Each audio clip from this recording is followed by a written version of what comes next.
I understand there's different levels of focus and commitment to a craft. I get that completely. If guys want to go out and have a good time, I get that completely. However, if you're going to do that and you show up to work the next day, you better be ready, right? If you're going to do that, you better come to practice and you better be ready to go.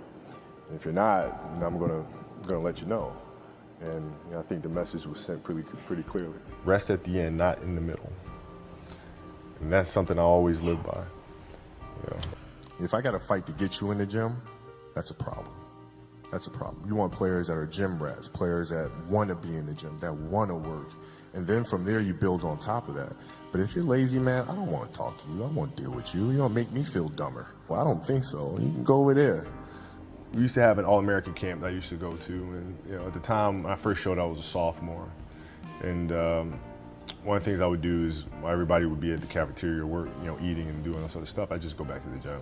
And they'd see me leave, right? But now you're in a tough position because you're like, okay, I want to be like, I'm following the kid to go work out, but I know he's working, he's up early, and he's doing all this other stuff. And so that was my way of showing them, I may be from the suburbs, but you're not going to outwork me. I'm always say it's all package, First of all, it's the talent helps a lot, of course. But of course, the ethic of work.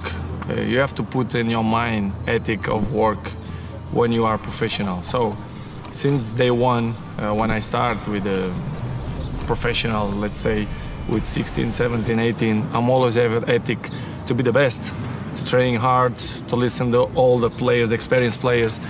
And of course, my dreaming coming true. I was professional. I played in the best clubs in the world. I won the most important trophies. So I'm glad to be in this position, but of course this is not coming from the sky. I dedicate myself and I'm working hard, and this is why the goals and all the achievements that I get coming from dedication and hard work. You have to keep moving on, because I know a lot of guys who've been #1 in the past years and it just fell off a cliff. So I have to keep working hard, and hopefully everything will work out. I'll be #1 in the future. Yeah, we're going to work hard.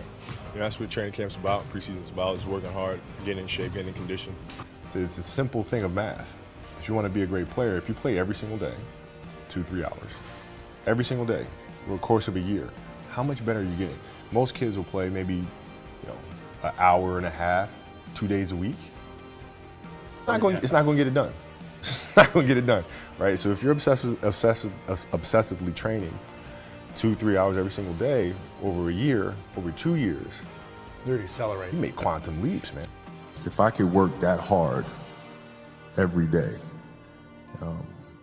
with being blessed with the physical tools that I have, what would my career be? And I made a promise to myself from that day that I was going to work that hard every single day, so that when I do retire, I have no regrets. And that was the most important thing for me, is to leave no stone unturned, get better every single day. And if I lived that way, then over time, I'd have something that was beautiful. But that was my philosophy. It seems like a pretty simple one, but if you live your life to just get better every single day, and do that for 20 years, what do you have? The important thing to understand is you can't shortchange yourself. Like you're not cheating anybody but yourself. Right? You're tired. You're literally this far away from the line. Why would you not go that extra to touch the line? Right? So if I let him get away with that, right, all of a sudden he starts maybe to cheat something over here, right? Not give his best over here, not give his best over here.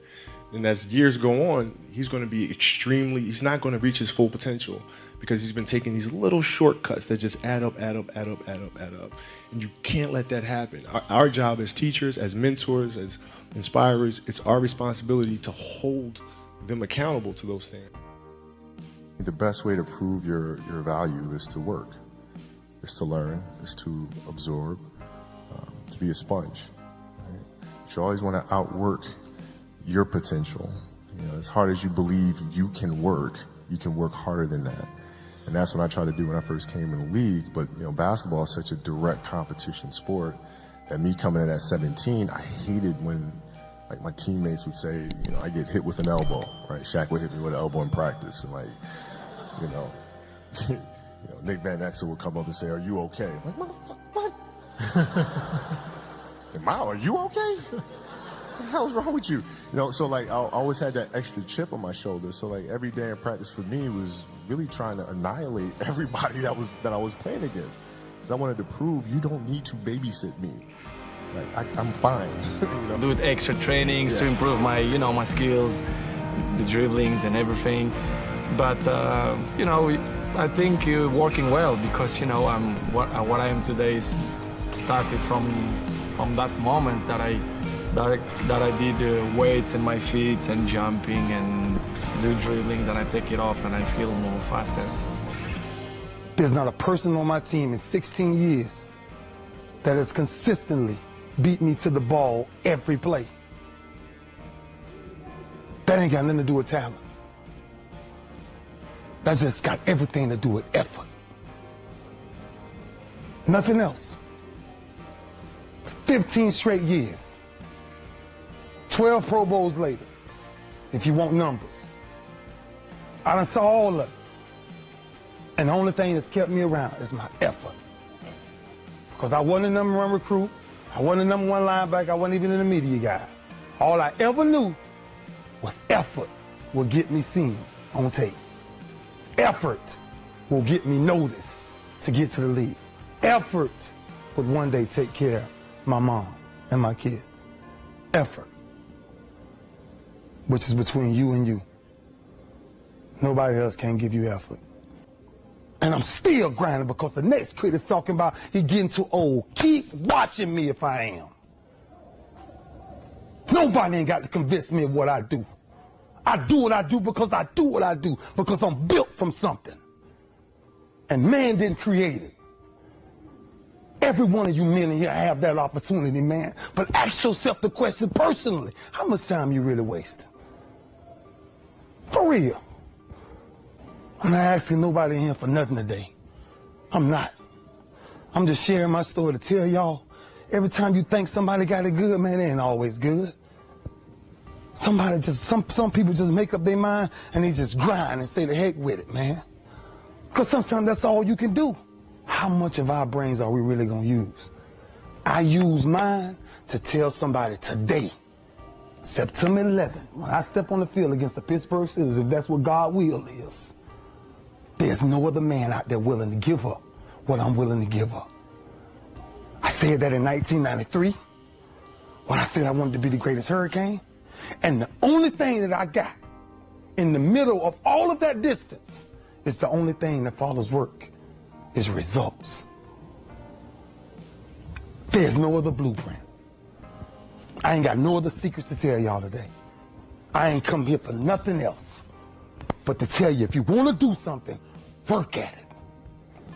You want a better relationship with God, work at it. 1993.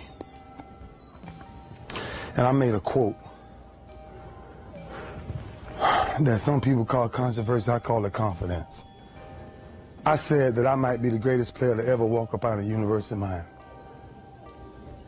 I did not say that because I thought I was better than everybody else. I said that simply because I was willing to put in the work to now be back here 18 years later. Is this where it all came from? Same path y'all walking. Same calves y'all going in. Same green tree y'all walking up and down. I had one pair of jeans in college for at least 2 years. At least 2 years. Question is, what are you going to do with your time? What drives you? You carry a legacy of greatness. And greatness is a lot of small things done well. Day after day, workout after workout, obedience after obedience, day after day. 18 years later, I'm here to say, Hurricanes, we're the only thing people respect the most, because there's something about us that makes us special.